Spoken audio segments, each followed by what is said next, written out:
बताने के लिए आज मेरे लाइव आना पड़ रहा था। राम किसी को मारे नहीं, नहीं हथियारा राम, अपने आप मर जाओ सिब्बे कर कर खोटे काम।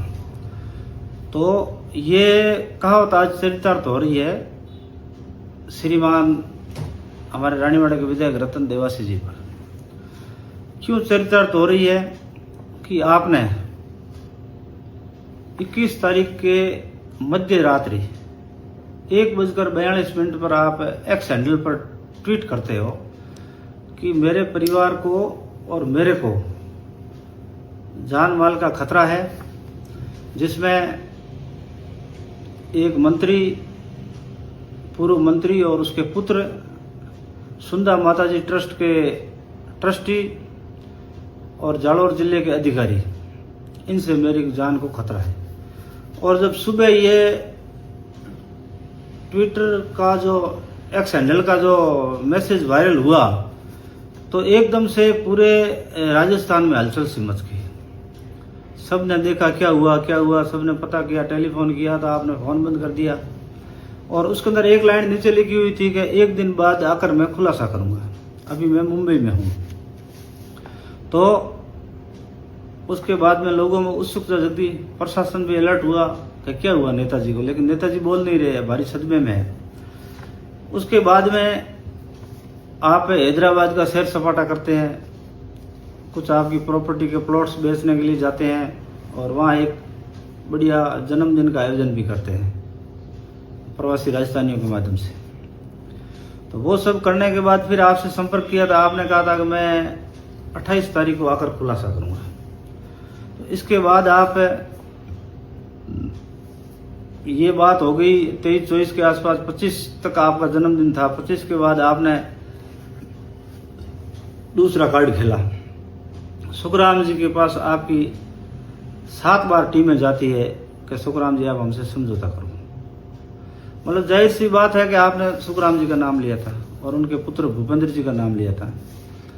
तो समझौते में अंदर सबने मिल बैठ के ये तय किया कि भाई आपने बेवजह बिना मतलब आपने हमारा नाम लिया है। राजनीतिक प्रतिद्वंद्विता हो सकती है, राजनीतिक वैचारिक लड़ाइयाँ हो सकती है, लेकिन आपने पूरी राजस्थान में हमारा नाम लेकर जो बदनाम किया था। आप 28 तारीख को खुलासा करो और 28 के बाद जो भी करना होगा वो करेंगे। ये अच्छा उनका नपा तुला सीधा सा जवाब था। उसके बाद में आपने 28 तारीख की मीटिंग की। तो 28 तारीख की मीटिंग की तो उसके अंदर गोल गोल आपने बातें करी, कुछ भी नहीं निकला। और उससे पहले 27 तारीख को जो मैंने वीडियो जारी किया था, कुछ देर में हिंदी में बोलूंगा फिर मारवाड़ी में, तो आपने 28 तारीख को लाइव करके और 1000-1500 लोगों के बीच में आपने जो बात बताई उसमें से कुछ भी नहीं निकला, बिल्कुल कुछ नहीं निकला। आपने ले दे के जो 27 तारीख को मैंने वीडियो जारी किया था कि मैं कल नेताजी ये नाटक करेंगे, ये बोलेंगे, आपने वही बोला और वही नाटक किया। ले दे के आपने ठीकरा मेरे पे फोड़ा, जबकि आपकी और मेरी पिछले 4.5-5 साल से अलग तरह की लड़ाई है।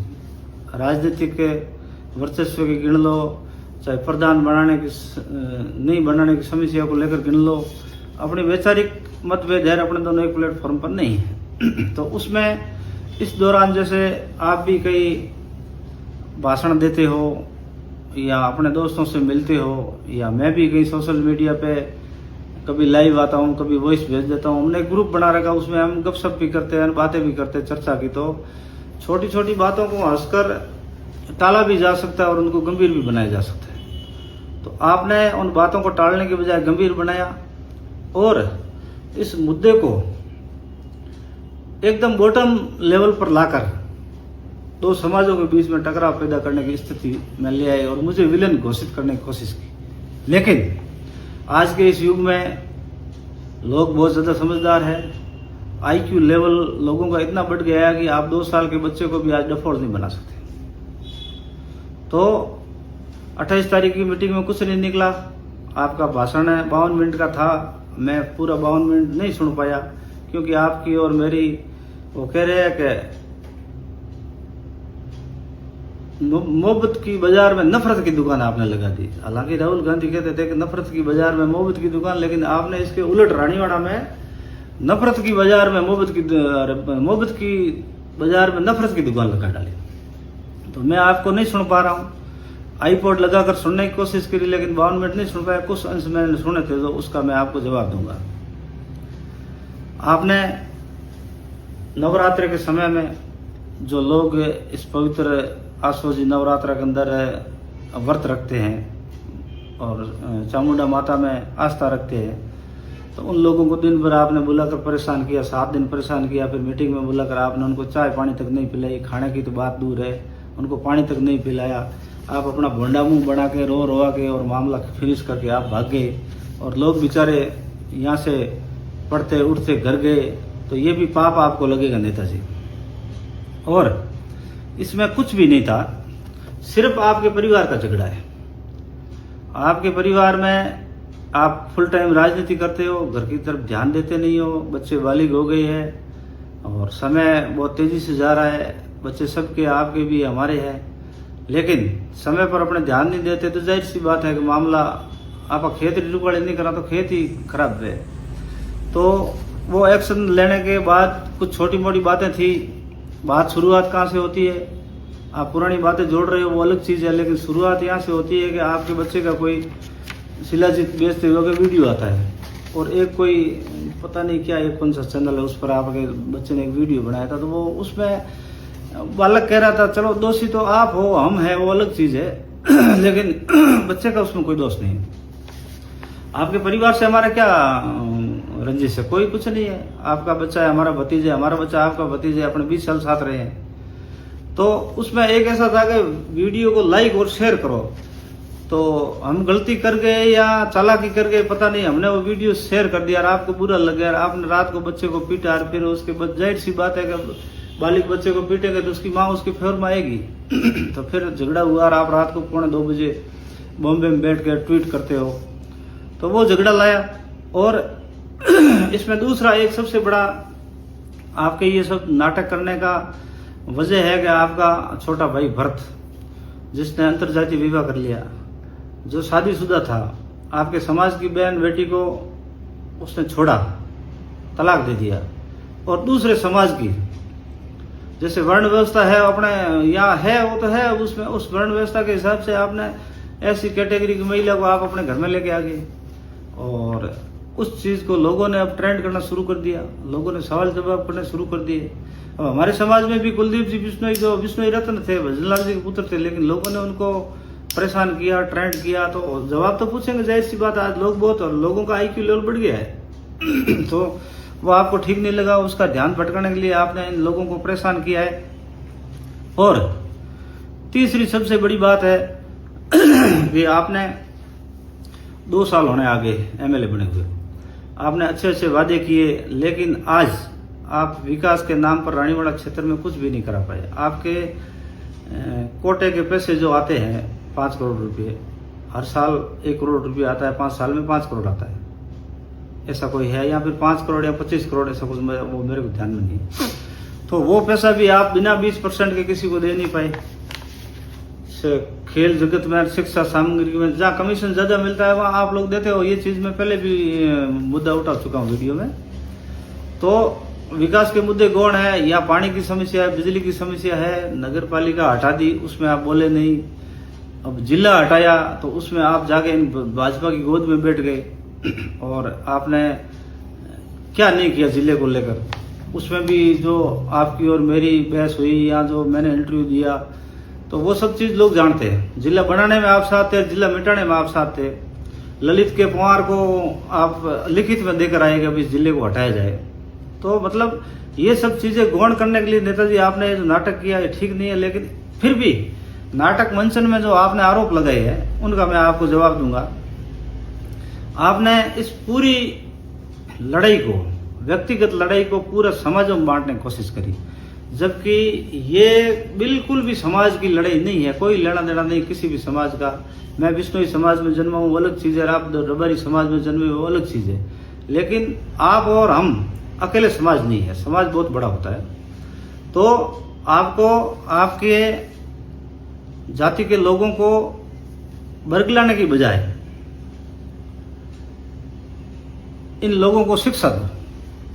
जैसे आपके समाज में आजकल लालजी राय का डीएनटी आंदोलन कर रहे हैं, शिक्षा को लेकर आंदोलन कर रहे हैं, तो ऐसे लोगों के साथ बैठकर आप इनको शिक्षा दो, क्योंकि आपके समाज में शिक्षा की आवश्यकता है। और लोग आपके ट्वीट से सोशल मीडिया चलाना तो सीख गए, लेकिन उसको समझने में अभी उनको टाइम लग रहा है। जो समझदार लोग हैं आपके समाज में 10%, वो लोग कोई ट्वीट नहीं कर रहे हैं, कोई वो बात नहीं कर रहे हैं, कोई गलत बात नहीं कर रहे हैं, जबकि जो गाली गलौज कर रहे हैं, जैसे कोई बकरी चरा रहा है वो सोशल मीडिया पे गाली गलौज कर रहा है, कोई ऊंट चरा रहा है वो माँ बहन की गालियां बोल रहे हैं, पता नहीं किसको बोल रहे हैं। तो ऐसे लोगों को आप थोड़ा कंट्रोल करो, इनको शिक्षा। अब आपसे मैं सीधा सवाल करता हूं, आप 30 साल से राजनीतिक क्षेत्र में हो और आप पूंजीपति हो, आपके पिताजी की प्रॉपर्टी आपको मिल रही है, आपके दादाजी जो महाराज थे उनकी प्रॉपर्टी आपके पास है, तो आप ये बताइए कि आपने कितने लोगों को शिक्षा दी, कितनी लाइब्रेरी आपने स्थापित करी, कितना आपने समाज के लिए क्या किया, कितना समाज को चंदा दिया। तो मतलब ये चीजें करने की आवश्यकता है और आप वो कर रहे हो। और मेरा देवासी समाज से निवेदन है, मेरा कोई मतलब पवित्र समाज है, हम तो वर्षों से घर रहे हैं, हमारे पड़ोसी देवासी है, हमारे गांव घर ढाणिया में सारे में हम तो देवासियों के बीच है, कोई हमें गिला शिकवा नहीं, इन लोगों से कोई मतलब नहीं। आप डाइवर्ट कर रहे हो, आपके आने के बाद ये माहौल खराब हो रहा है। तो मेरा आपसे निवेदन है, रबारी समाज से भी, कि आप नेता पैदा मत करो।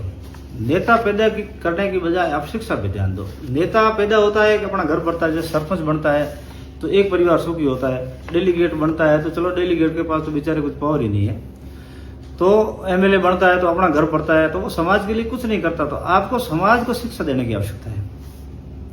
हमें बीजी बात है कि आप कह रहे हो मुझे धमकी दे रहे हैं। अब भला आपको कौन धमकी दे सकता है?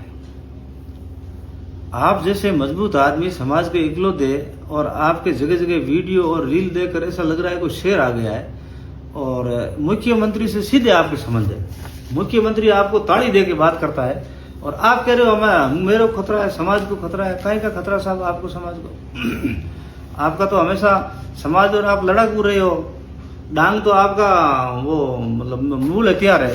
तो आपको भला कौन धमकी दे सकता है? आप देखो, लो प्रेशर जो सोसाइटी में और पॉलिटिक्स में जो लो प्रेशर बनता है, उस प्रेशर को हाई करने के लिए आप जो ड्रामा करते हो ये ठीक नहीं है। क्योंकि कभी कभार आपके तो मजाक होती है, आपने कहा मीन की मजाक हुआ, उंदरा आकाश हुआ, तो थेकटी गांव में स्वाद बिगाड़ आपस में एक दूसरे ने मरा दो। आगे भी आपने कई लोगों को मरवाया है, तो ऐसे काम आप मत करो। नेताजी 50 साल के हो गए हो, 60 साल में आदमी रिटायर होता है। आप थोड़ा सोचो यार, आज आप वही चीज कर रहे हो जो 20-22 साल की उम्र में जो बालक करते हैं। इस तरह से मत करो आप। आपको एक बार राजनीति में एंट्री करने के लिए आपको नाटक मंचन की आवश्यकता थी, वो कर लिया, आप एंट्री आ गई।